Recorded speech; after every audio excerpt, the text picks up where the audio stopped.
প্রিয় দর্শক, আমরা আমন্ত্রণ জানাচ্ছি এটি নিউজের প্রতিদিনের আয়োজন SSRM পলিটিক্স প্লাস দেখার জন্য। আমরা নিউজ আওয়ার এক্সট্রায় যে বিষয়টি নিয়ে আলোচনা করছিলাম, ছাত্র রাজনীতির বাকবদল, সেখানে আমরা এবারের ডাকসুতে নির্বাচিত 3 জন প্রতিনিধিকে পেয়েছিলাম। এখন আমরা আলোচনা করব, আমাদের সাথে 2 জন সাবেক ছাত্রনেতা আছেন, তাদের কাছ থেকে জানতে চাইব যে এই যে 29 বছর পরে ডাকসুর যে নির্বাচনটি হলো, সেই নির্বাচনে কিন্তু মূলধারার ছাত্র সংগঠনগুলো, আমি ছাত্রলীগ যদি বাদ দিই, তারা ক্ষমতাসীন, তাদের আধিপত্য বেশি, শক্তি বেশি, সব মিলিয়ে তাদের কথা বাদ দিলে বাকি যেই সক্রিয় সংগঠনগুলো ঢাকা বিশ্ববিদ্যালয়ে কাজ করে বছরের পর বছর, দশকের পর দশক ধরে, ঢাকা বিশ্ববিদ্যালয়ের ছাত্র রাজনীতির বিশাল ঐতিহ্য আছে। 52 ভাষা আন্দোলন থেকে শুরু করে প্রত্যেকটি ধাপে, 62 শিক্ষা আন্দোলন, 69 গণ অভ্যুত্থান, মুক্তিযুদ্ধের, মুক্তি সংগ্রামের মূল কেন্দ্র ছিল ঢাকা বিশ্ববিদ্যালয়ের তখনকার ইকবাল হল, এখন যেটা জহুরুল হক হল, এবং তারপরে 90-এর গণ আন্দোলন থেকে শুরু করে সবগুলো আন্দোলনে সবসময় নেতৃত্ব দিয়েছে ঢাকা বিশ্ববিদ্যালয়। সেই বিশ্ববিদ্যালয়ে এবারের যে ফলাফলটি আমরা দেখছি, তাতে ছাত্রলীগের মূল প্রতিদ্বন্দ্বী একটি অরাজনৈতিক সংগঠন, সাধারণ ছাত্র অধিকার সংরক্ষণ পরিষদ, যারা কোটা সংস্কার আন্দোলনের মাধ্যমে উঠে এসেছে, এবং 18টি হলের মধ্যে 6টি হলে স্বতন্ত্র প্রার্থীরা জিতেছে। এবং অন্য যে ছাত্র সংগঠনগুলো বিশ্ববিদ্যালয়ে কাজ করে, ছাত্র ইউনিয়নের ভিপি প্রার্থী মাত্র 245 ভোট পেয়েছেন। ছাত্র ইউনিয়নের প্রার্থীরাও অনেক খারাপ করেছে, এবং অন্য যেসব সংগঠন আছে ছাত্র রাজনীতির, মানে তারা সবাই কল্পনার চেয়ে বেশি খারাপ করেছে। সেটা কি ছাত্র রাজনীতির জন্য এটা কি খুবই অশনি সংকেত কিনা? সেই কারণে আমাদের আজকে শিরোনাম ছাত্র রাজনীতির বাকবদল। আমাদের সাথে আছেন ছাত্র ইউনিয়নের সাবেক সভাপতি রুহিন হোসেন প্রিন্স, এবং আছেন সুভাষ সিংহ রায়, উনি জগন্নাথ হলের সাবেক ভিপি, একসময় ছাত্র রাজনীতির সাথে জড়িত ছিলেন, এখন যদিও রাজনীতি ছেড়ে রাজনীতির বিশ্লেষণ করেন। এখন আপনার দুজনকে স্বাগত জানাচ্ছি। আমি প্রিন্স ভাইকে দিয়ে শুরু করি। প্রিন্স ভাই, আমি যে কথাটি বললাম যে ছাত্র রাজনীতির জন্য কি কোনো অশনি সংকেত? ছাত্র রাজনীতি কি সাধারণ ছাত্র ছাত্রীদের আবেগ, ভালোবাসা, দাবি এগুলোর কাছ থেকে ধারণ করতে পারছে না, নাকি তারা কি বিচ্ছিন্ন হয়ে গেছে? আমি ঠিক বুঝতে পারছি না এই ডাকসুর ফলাফলটাতে আপনার কি মনে হয়? না, ধন্যবাদ আপনাকে।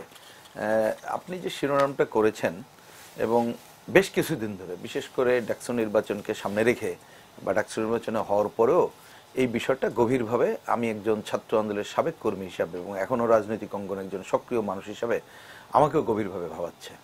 এবং আমার যদি বলেন, আজকেও সব মিলিয়ে ভাবনা হচ্ছে যে এর দ্রুত কোনো উত্তর আমার জানা নেই, খুঁজে বের করার আমিও চেষ্টা করছি, বোঝার চেষ্টা করছি।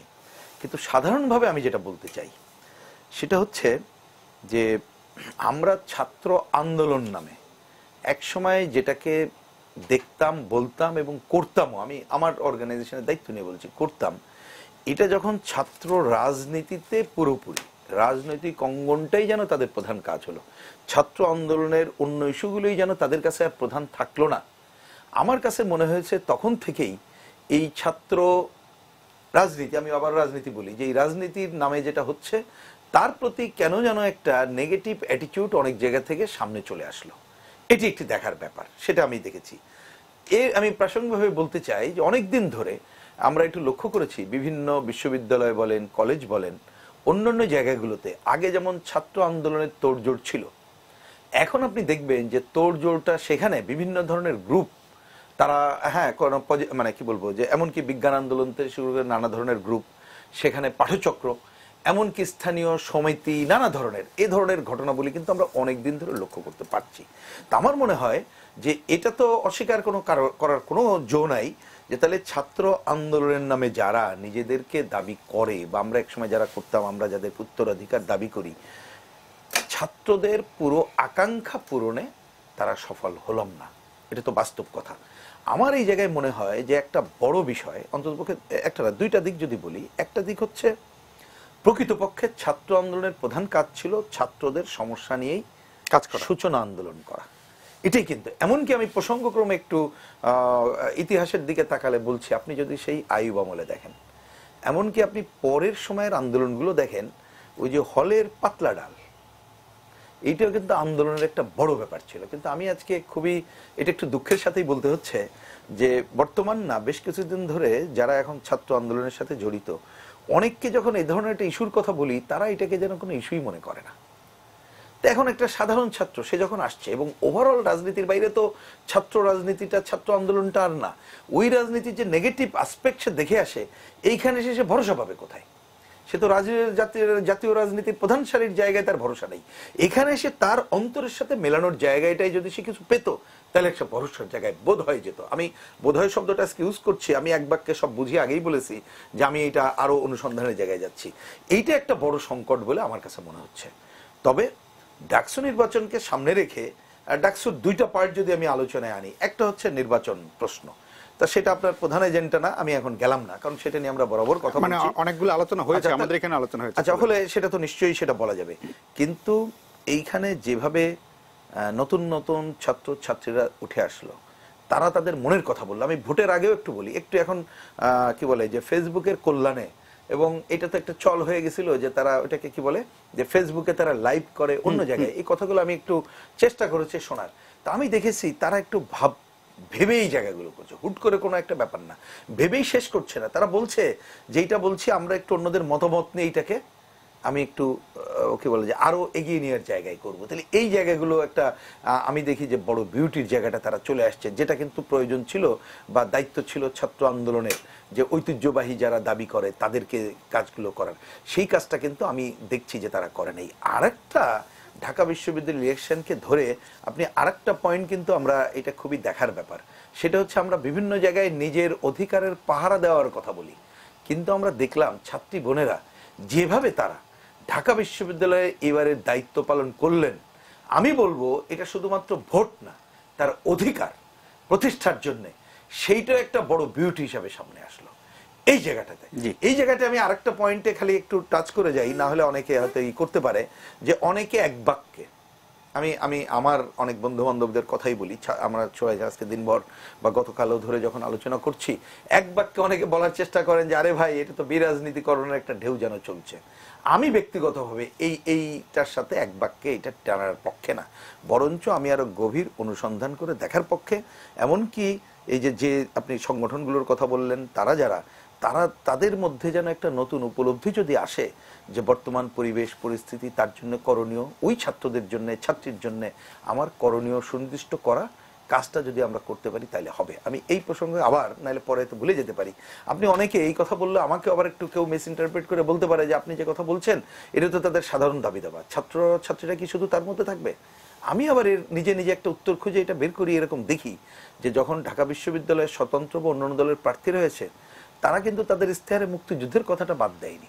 তারা কিন্তু ইস্তেহারে শুধুমাত্র হলের ডাইনিং ক্যালোরি খাবার সেটাও না, তার বাইরেও আরো স্তরের চিন্তা করে, ভাবনাটা অনেক ওয়াইড। সেটা ছাত্র রাজনীতি সংগঠনগুলো ধারণ করতে পারেনি, তাদের ব্যর্থতা। আমি মনে কিন্তু ছাত্রদের সচেতনতা, আমি মনে করি যে এইটা বরঞ্চ আজকে ছাত্র আন্দোলন যদি শিক্ষা নিতে পারে, তাহলে এই ছাত্রছাত্রীর সাথে থাকা এবং তার অগ্রসর প্রমাণ জায়গায় থেকে লিড করার জায়গায় তারা করতে পারবে। জি জি, জনাব সুভাষ সিংহ রায়, আপনি দীর্ঘদিন ছাত্র রাজনীতি করেছেন ক্যাম্পাসে, এই ঢাকা বিশ্ববিদ্যালয়ে। আমি যেই প্রশ্নটার অবতারণা করেছি শুরুতে, যেটা প্রিন্স ভাই বললেন, আপনার কি মনে হয় যে সাধারণ ছাত্রছাত্রীরা, উনি যে বিরাজনীতিকরণের বলেন, আমি অতটা কট্টর যদি নাও হই, মানে ট্রেডিশনাল ছাত্র সংগঠনের ব্যাপারে কি সাধারণ ছাত্রছাত্রীরা কি একটু বিরক্ত, মানে সেই রকমের কি কোনো রূপ আসলো ডাকসু নির্বাচনের ফলাফলে? আজকের আপনার যে আলোচনা, সেই আলোচনাটা কিন্তু গতানুগতিকতার বাইরে কারণে এই দুজন যখন আমরা বসি তখন কিন্তু তর্কাতর্কি হয়, কিন্তু আমার ধারণা আজকে তর্কাতর্কি হবে না। আজকে একটা আত্মোপলব্ধির জায়গা থেকে, যারা আমরা ছাত্র রাজনীতি করে আসা লোক, তাদের কাছ থেকে যে আমাদের কোনো ব্যর্থতা আছে, আমি খুব স্পষ্ট করে মনে করি আমি বঙ্গবন্ধুর আদর্শের একজন সৈনিক এবং তার আদর্শকে ধারণ করি এবং সারা জীবন এই ধারণ করে থাকবো, এবং এখনো বিশ্বাস করি, সব সময় বিশ্বাস করব, বঙ্গবন্ধুর কন্যা তিনি বাংলাদেশের বিকল্পহীন অবলম্বন, এই আমার বিশ্বাসের জায়গা। কিন্তু আমি বর্তমানে যে ছাত্র রাজনীতি কিংবা ছাত্র আন্দোলন, যেটা প্রিন্স ভাইয়ের ভাষায়, আমি মনে করি ছাত্র আন্দোলন এটা একটা গুণগত পরিবর্তন ঘটেছে। আমি খুব স্পষ্ট করে বিশ্বাস করি শুধু উন্নত দেশের স্বপ্ন নয়, এবং আদর্শগত ভাবনা এবং একটি উন্নত সমাজের স্বপ্ন ছড়াতে না পারলে আরো বড় আকারে কিন্তু আমরা বিপর্যয় দেখব। আমি খুব স্পষ্ট করে মনে করি এবং এটা বিশ্বাস করি। আমার সুযোগ হয়েছে ঢাকা বিশ্ববিদ্যালয়ের ছাত্র রাজনীতির সঙ্গে খুব গভীরভাবে যুক্ত থাকার, স্বৈরাচার বিরোধী আন্দোলন, সেই সময় খুব গভীরভাবে যুক্ত ছিলাম। এবং জগন্নাথ ছাত্র সংঘের নির্বাচিত সহসভাপতি হিসেবে আমি সকলের প্রতি দায়িত্ব পালন করার চেষ্টা করেছি। ঢাকা বিশ্ববিদ্যালয় নির্বাচিত সিনেট সদস্য ছিলাম এবং এখন ঢাকা বিশ্ববিদ্যালয়ের অ্যালামনাই অ্যাসোসিয়েশনের একজন সদস্য হিসেবে সেখানে আমি কাজ করবার সুযোগ হয়েছে। বর্তমানে যারা ছাত্র প্রথম বর্ষ, দ্বিতীয় বর্ষ, তৃতীয় বর্ষ, তাদের একটি বড় টিমের সাথে কাজ করবার গত 4-5 বছরে আমার সুযোগ হয়েছে। তাদেরকে আমরা যাদেরকে দরিদ্র মেধাবী সন্তানদেরকে আমরা চিহ্নিত করেছি, তাদেরকে আমরা বৃত্তি দিয়েছি এবং তাদেরকে বন্ধের সময় আমরা কিন্তু তাদের এলাকায় পাঠিয়েছি। গতবার আমাদের বিষয়বস্তু ছিল যে মাদকের বিরুদ্ধে জনমত গড়ে তোলা, বাল্য বিবাহের বিরুদ্ধে জনমত গড়ে তোলা। এবং এই যে ছোট ছোট ছেলেরা, ছোটই বলবো, আমাদের তোমরা ছোট, প্রিন্স বাত্রের অবশ্যই ছোট, তারা গতবার কিন্তু তার 24টি বাল্য বিবাহ কিন্তু ঠেকিয়ে এসেছে। মানে এখনকার ছাত্ররা আমাদের চেয়ে ভালো পারে, এটা আমার উপলব্ধি। না না, সেটি নিয়ে কিন্তু আমার কোনো ডিবেট নেই। আমার হলো ছাত্র রাজনীতি। আপনি যে বাকবদলের কথা বলছেন, এই অনুভূতিকে ধারণ বর্তমান ছাত্র রাজনীতির ব্যর্থতা রয়েছে। সেটাই, হ্যাঁ, সেটাই।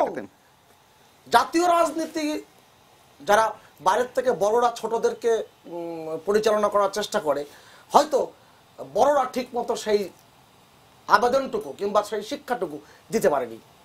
তা না হলে একটি কোটা সংস্কারের যে আন্দোলনটি, সেই আন্দোলনটি এই রকম সুরের আগুনের মতো ছড়িয়ে পড়তো না। এবং আমি মনে প্রাণে বিশ্বাস করি এই আন্দোলনের একটা অংশ ছিল যেটা একেবারে, যেটা এক সময় 80-র দশকে বলতো মুজিববাদী ছাত্রলীগ। আমি এখনো মনে করি মুজিববাদী ছাত্রলীগের একটা বড় অংশ কিন্তু এর সাথে যুক্ত ছিল। এবং তারা কিন্তু আজকে বলছে কুয়েত মৈত্রী হলে মেয়েদের মধ্য থেকে 2 জন মেয়ে কিন্তু কুয়েত মৈত্রী হলে ঘটনায় সংবাদ মাধ্যমে সাক্ষাৎকার দিয়ে বলছে যে আমি নিজে ছাত্রলীগ করি, কিন্তু আমি এই যে অন্যায় অত্যাচার এটা আমি মেনে নেব না। এই যে প্রতিবাদের জায়গাটা, আমি কিন্তু আশান্বিত হই বলেই এখন আপনার ভাষায় বলি, আত্মোপলব্ধির যে জায়গাটি, আত্মসংশোধনের জায়গাটি আমাদের খুব বেশি জরুরি। আপনি দেখেন, প্রিন্স ভাই খুব যথার্থই বলেছেন, আমাদের যে ভাবনাগুলো, সেই ভাবনাগুলোর সঙ্গে তারা কিন্তু বেশ একটু আলাদা। জাতীয় রাজনীতিতে যে জায়গাটি আছে, আওয়ামী লীগের উপর বিরক্ত হলে তারা বিএনপিকে বেছে নেয় বিকল্প হিসেবে। এখন আপনি লক্ষ্য করে দেখবেন তারা কিন্তু বিকল্প হিসেবে এখানে বেছে নিয়েছে সেই স্বতন্ত্র এবং অধিকার আন্দোলনের সঙ্গে যারা যুক্ত ছিল তাদেরকে বেছে নিয়েছেন। তার মানে কি একটা ইতিবাচক পরিবর্তন এসেছে। আর আমাদের জন্য দুর্ভাগ্য, আমরা ছাত্ররা আন্দোলনের প্রাক্তন কর্মী হিসেবে যে ছাত্র রাজনীতি যে নিয়ে অহংকার আমরা করি, সেই জায়গায় আমাদের ভাবনা চিন্তা কিন্তু একটা জায়গা এসে গেছে যে আমরা আসলে সঠিকভাবে শিক্ষাটা ছড়িয়ে দিতে পারিনি। এটা আমাদের বড় ব্যর্থতা। তা না হলে এই বিষয়গুলো কিন্তু সামনে আসে না। এবং যারা নুরুকে ভোট দিয়েছে তারা কিন্তু বুঝে শুনে ভোট দিয়েছে, যারা আবার রব্বানিকে ভোট দিয়েছে বুঝে শুনে ভোট দিয়েছে। এবং এই যে আপনার এখানে একটু আগে যে এজিএস যে হলো সাদ্দাম যে সর্বোচ্চ ভোট পেয়েছে 15,301টি ভোট, তাকে কিন্তু বুঝে শুনে আগের থেকে বোঝা গিয়েছিল, আপনারা গণমাধ্যমের কর্মীরা সকলে জানতেন যে সে এই ভোটটি পাবে। কিন্তু জাতীয় রাজনীতির সাথে এটা যদি মেলাতে গেলে কিন্তু একটু আমরা হোঁচট খাবো, একটু ভরকে যাব। সেই প্রেক্ষাপটে দাঁড়িয়ে যেমন আপনি ছাত্র দলের প্রসঙ্গ এনেছেন, এ খুব স্পষ্ট, নিজেদের নেতা নেত্রীর মুক্তির দাবি একমাত্র রাজনৈতিক ইস্যু হতে পারে না, এটা বুঝিয়ে দিয়েছে। এবং যেই দাবিগুলো তারা মাঠে নেমেছে সেই দাবিগুলো ছাত্ররা গ্রহণ করেনি। এবং ক্রমাগত দুরবস্থা, তার প্রতিফলন কিন্তু ডাকসু নির্বাচনের ফলাফল। এই উপলব্ধিগুলো জাতীয় রাজনীতির নেতৃবৃন্দকে খুব স্পষ্ট করে বুঝতে হবে এবং এই চলছেরা বিশ্লেষণ করে আগামী দিনের পদক্ষেপগুলো নেওয়া খুব জরুরি, এইটাই আমি বিশ্বাস করি। জি, আগামী দিনের পদক্ষেপ নিয়ে আমরা বিরতির পরে আলোচনা করব। প্রিয় দর্শক, আশা করি আপনাদের সঙ্গেই পাবো।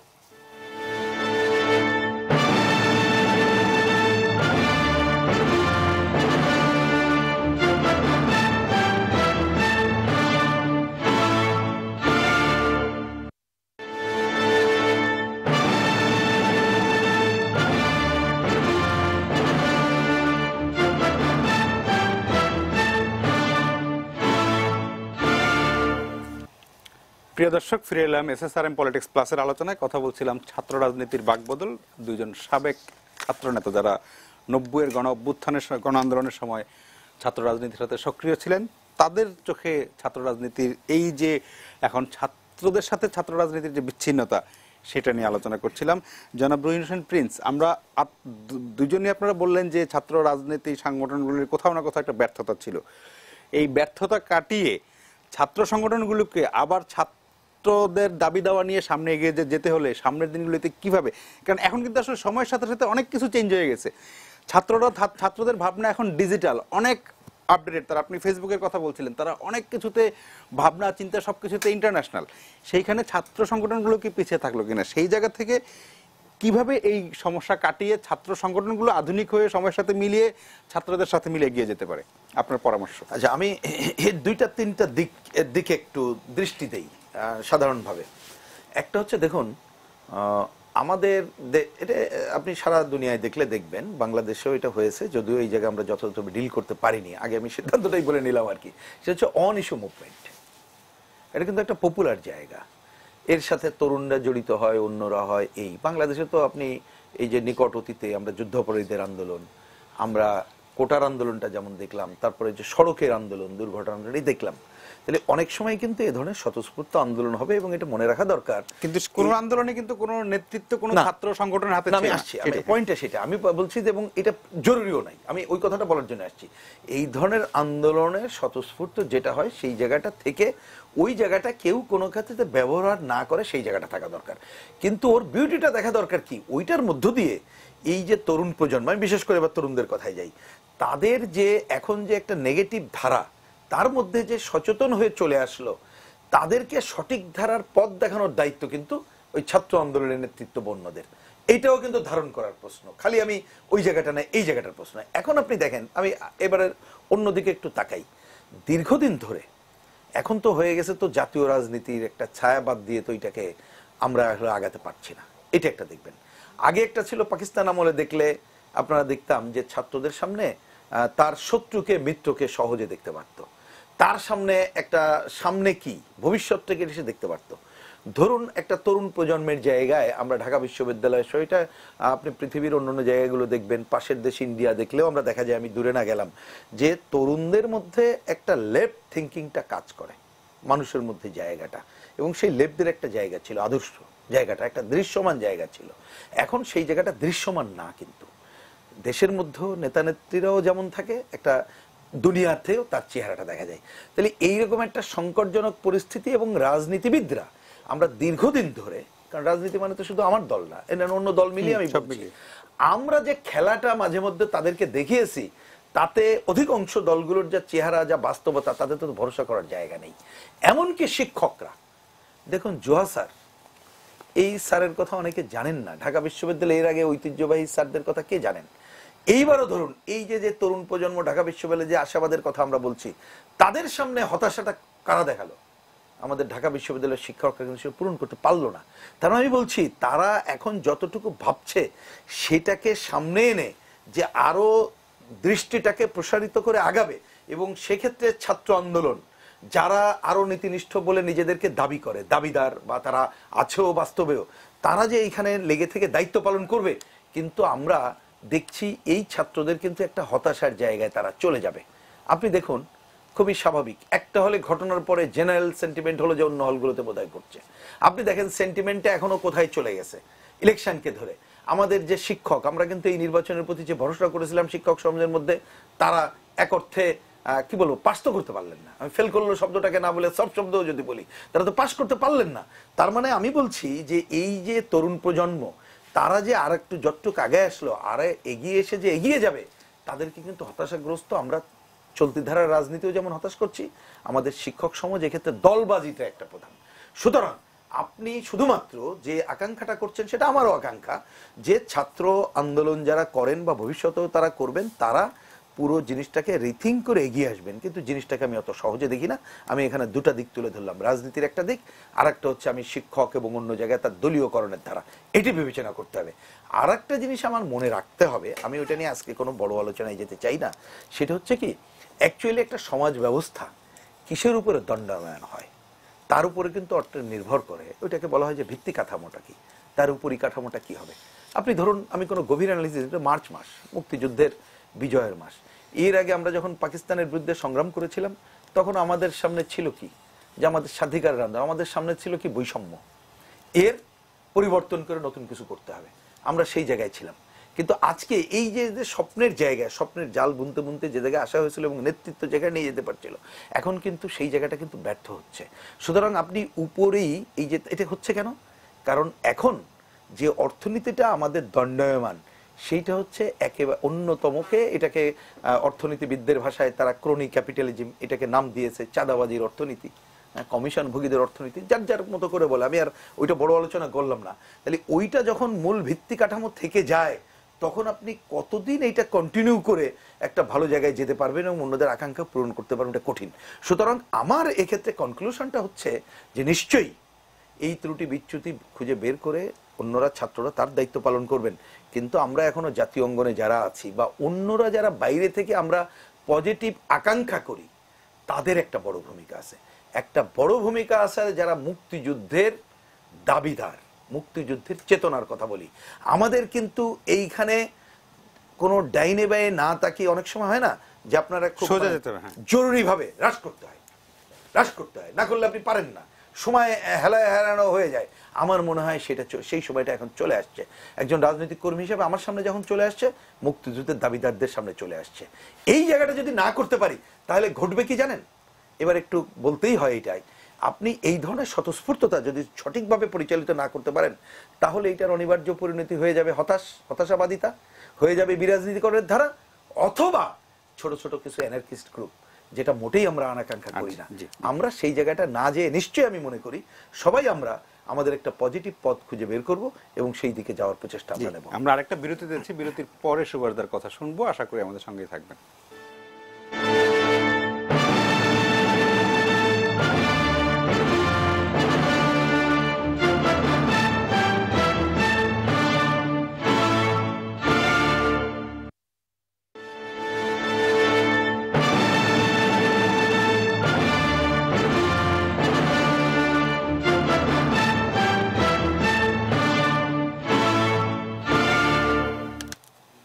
প্রিয় দর্শক, ফিরে এলাম এসএসআরএম পলিটিক্স প্লাসের আলোচনায়। কথা বলছিলাম ছাত্র রাজনীতির বাকবদল নিয়ে। আমরা অনুষ্ঠানের শেষ প্রান্তে চলে এসেছি। জনাব সুভাষ সিংহ রায়, যেটা আমি প্রিন্স ভাইয়ের কাছে জানতে চেয়েছিলাম যে এই যেটা নিয়ে আমরা আলোচনা করছি, ছাত্র রাজনীতির এই যে দুরবস্থা বা সাধারণ ছাত্ররা যে ছাত্র রাজনীতির প্রতি এক ধরনের বিরক্তি, সেটা কাটিয়ে ওঠার সুযোগ কি? যেমন এই যে প্রিন্স ভাই যে কটি আন্দোলনের কথা বললেন, কোটা আন্দোলন বলেন, নিরাপদ সড়ক আন্দোলন, এর মধ্যে কিন্তু অনেকগুলো ইস্যু এসেছে যে সাধারণ ছাত্ররা সম্পৃক্ত হয়েছে, কিন্তু সংগঠনগুলো সেই আবেগকে ধারণ করতে পারেনি। সামনে কিভাবে এই আবেগকে ধারণ করে ছাত্র রাজনীতিকে গৌরবের জায়গায় নিয়ে যাওয়া? প্রথাগত যে ছাত্র রাজনীতির যে নিয়ে আলোচনা আমরা করছি, সেটার কিছু ব্যত্যয় ঘটেছে, সেটা আপনি বলবার চেষ্টা করছেন, আমরাও কিছুটা টুকটাক বলেছি। এর মধ্যে কিন্তু ব্যতিক্রম ঘটনা আছে কারণে আপনি দেখবেন এই যে শাহবাগ আন্দোলন যেটা আমরা বলি, শাহবাগ আন্দোলনে কিন্তু ওই সময় যারা ছাত্রলীগের নেতৃত্বে ছিলেন, পুরো ছাত্রলীগ সংগঠনটাই কিন্তু শাহবাগে ছিল, এবং এই সংগঠন করতে যে কিংবা এই পরিস্থিতি সামলাতে যে তাদের কিন্তু অনেক রকম সংগঠনের ভিতরেও কিংবা বাইরেও, বিশেষ করে নানান জায়গার থেকে কিন্তু নানান রকম সমালোচনা তাদের বিরুদ্ধে হয়েছে, কিন্তু অংশগ্রহণের আধিক্য কিন্তু ছিল ছাত্রলীগের। এবং এই যে যেটাকে প্রিন্স ভাই বলছেন, প্রায় বলেন আধিক্য, আমি বলি প্রাধান্য। এবং অংশগ্রহণ যখন একটি সংগঠনের বেশি হয়ে যায় তখন তার কিন্তু প্রাধান্যটা কিন্তু বজায় থাকেই। আমি শুধু একটুকু বলবো, আমাদের তরুণ প্রজন্ম এই 11ই মার্চের নির্বাচনে দীপ্ত ভঙ্গিতে দেখিয়ে দিয়েছে তারা কি চায়, এবং তারা কি চায় এটা আমি খুব স্পষ্ট করে বুঝেছি। এখন রাজনৈতিক দলগুলোকে বুঝতে হবে, আওয়ামী লীগকেও বুঝতে হবে যে গত 10 বছরে ঢাকা বিশ্ববিদ্যালয়ে একটি গুলির শব্দ কেউ শোনে নাই। গত 10 বছরে ঢাকা বিশ্ববিদ্যালয়ের অবকাঠামো উন্নয়ন ঘটেছে। গত 10 বছরে ঢাকা বিশ্ববিদ্যালয়ের একটি অনির্ধারিত বন্ধ হয় নাই, ক্লাস ঠিক মতো হয়েছে, পরীক্ষা ঠিক মতো হয়েছে। কিন্তু এই যে নানান রকম যে দুর্ঘটনা ঘটেছে, এই ঘটনাটাকে অনেক সময় সরকারি ছাত্র সংগঠনই বলি আর ছাত্রলীগের নাম ধরেই বলি, তারা অনেক সময় কিন্তু সামাল দিতে পারেনি নানা কারণে। কেন পারেনি সে আলোচনা বিস্তর। আপনি 11ই মার্চের একটি গণমাধ্যমে আপনি লক্ষ্য করে দেখবেন, আমি নাম উল্লেখ করছি না, হয়তো দর্শক অনেকে বুঝবেন, প্রতি মিনিটে মিনিটে কিংবা 10 মিনিট 15 মিনিট অন্তর অন্তর তারা কিন্তু অনেক বিষয় উস্কে দিয়েছে। বলছে লাইন এত লম্বা কেন, লাইন এগোয় না কেন। এবং তারা কিন্তু আগেও বলেছে যে এখানে ভোটার খুব কম আসবে, এখানে ভোটারদের বাধাগ্রস্ত করা হবে।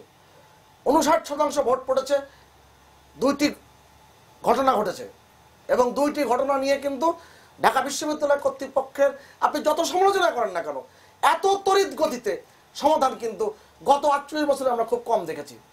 তারা সে সমাধানের জায়গাটি চলে গিয়েছে।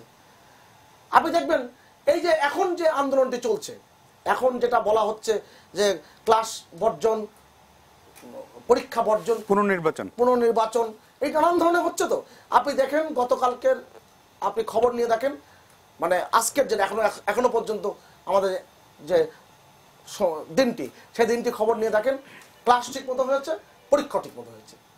অর্থাৎ এখন যেটা করা হচ্ছে সেটাও কিন্তু সাধারণ ছাত্রছাত্রীদের কিন্তু সেন্টিমেন্টের বাইরে।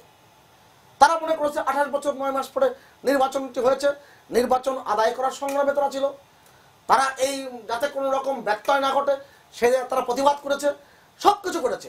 এখন কিন্তু যদি কোনো রকম অব্যবস্থাপনা হয় সেটাও কিন্তু তারা মেনে নেবে না। আপনি দেখেন মুহূর্তের মধ্যে ছাত্রলীগের সভাপতির শোভন, সে কিন্তু অনেক সমর্থন আদায় করে ফেলেছে, সে কিন্তু মোড় ঘুরিয়ে দিয়েছে।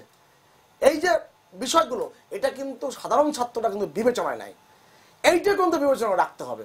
আর সকল ছাত্র সংগঠনকে আমাদের পক্ষ থেকে বলবো, আমরা যারা 3 দশক আগে ছাত্র নেতা ছিলাম, ছাত্ররাজ আন্দোলনের কর্মী ছিলাম, বলবো সবকিছু চটজলদি কিন্তু সমাধান হয় না এবং চটজলদি কোনো বক্তব্য দেওয়া যায় না, এবং অনেক কিছু ঠান্ডা মাথায় অনেক কিছু সামনের দিকে বিবেচনা করে এগোতে হয়, এবং সবাইকে নিয়ে এগোতে পারলেই সেটাই কিন্তু কাঙ্ক্ষিত লক্ষ্যের দিকে এগিয়ে যায়। এবং ছাত্র রাজনীতির মহিমান্বিত রূপ তখনই হবে যখন সবাইকে নিয়ে এই ডাকসু এগোতে পারবে। সবাইকে নিয়ে যখন আবার যদি আপনি দেখেন 89 সালের 8ই ফেব্রুয়ারি ডাকসু নির্বাচন হয়েছিল, ঠিক তো প্রিন্স ভাই? আর 90 সালের 6 জুন হয়েছিল। তার মানে কি প্রায় 13-14 মাসের মাথায় কিন্তু নির্বাচনটি হয়েছিল, একটা ধারাবাহিকতা কিন্তু তৈরি হয়েছিল। হঠাৎ করে বিএনপি রাষ্ট্র ক্ষমতায় আসার পরে এই নির্বাচন ব্যবস্থাকে কিন্তু তারা কিন্তু আমলে নেয়নি। অনেক রকম দোষ দেওয়া যেতে পারে, যখন বিরোধী ছাত্র সংগঠন নির্বাচন চায়নি, নানান রকম কথাবার্তা বলেছে, এটা হতে পারে, বলা যেতে পারে, আলোচনা করতে পারে, আমিও তর্ক করতে পারি, কিন্তু বাস্তবতা এই ওই ডাকসু তখন কিন্তু ব্যর্থ হয়েছে আর একটা ডাকসু অনুষ্ঠান করে দেওয়ার জন্য। এবার যেন এই ডাকসু ঠিক এরকম 13 মাস 14 মাস কিংবা কেন 1 বছরের যে ডাকসু, সেই ডাকসু যেন কখনো 1.5 বছরের অতিক্রম যেন না করে, এটি আমাদের আহ্বান থাকবে। ধারাবাহিকতা থাকলে এই যে ভুল ভ্রান্তিগুলো, এগুলো কিন্তু সংশোধন হবে। গণমাধ্যমে কিন্তু বলা হচ্ছে, কারণ অভিজ্ঞতা কিন্তু গণমাধ্যমের কর্মীদের অনেক নাই, ডাকসু কখনো শপথ নেওয়া হয় না, বলা হচ্ছে শপথ শপথ শপথ, দায়িত্ব গ্রহণের একটা ব্যাপার, দায়িত্ব গ্রহণ করবে এখনই, যখন ভাইস চ্যান্সেলর যখন ফলাফল ঘোষণা করার পরপরই কিন্তু ডাকসুর তারা নির্বাচিত প্রতিনিধি, এবং তারা এখন ডাকসু ভবনে যে দায়িত্ব গ্রহণ করতে পারে, বসতে পারে। এবং এই যে বলা হচ্ছে, এবং এটার ক্ষেত্রেও কিন্তু আমাদের গণমাধ্যমের জন্য আমরা কর্মী আছি, আমি তো এখন গণমাধ্যমের ভিতরেই বসবাস করি, গণমাধ্যমের কিন্তু অনেক কিছু সতর্ক হওয়ার ব্যাপার আছে, যে কতটুকু আমরা এগোবো, কতটুকু নিয়ে আমরা বিবেচনা করবো, এটারও বিবেচনা। জি জি, আপনাদের দুজনকে অনেক ধন্যবাদ। প্রিয় দর্শক, আপনারা ভালো থাকবেন। আমরা যেই কথাটি বলছিলাম যে মানে প্রিন্স ভাই বলছিলেন যে বিরাজনীতিকরণের একটা প্রচেষ্টা কিনা, সেই সংখ্যার কথা কেউ কেউ বলছেন। আমরা তেমন কিছু চাই না, আমরা বারবার রাজনীতির কাছে ফিরে যেতে চাই, তবে সেই রাজনীতি যেন সুষ্ঠু হয়, সুস্থ হয়, মানে অপরাজনীতি, অপছাত্র রাজনীতি সবগুলো দূরে যাক, রাজনীতি আমাদের শেষ ভরসা, সেই জায়গাটা যেন আমরা ফিরে যাই। ফলে সেই জায়গাটা ঠিক করতে হবে, ছাত্র রাজনীতি, মূল রাজনীতি, সব জায়গা। আপনারা সবাই ভালো থাকবেন।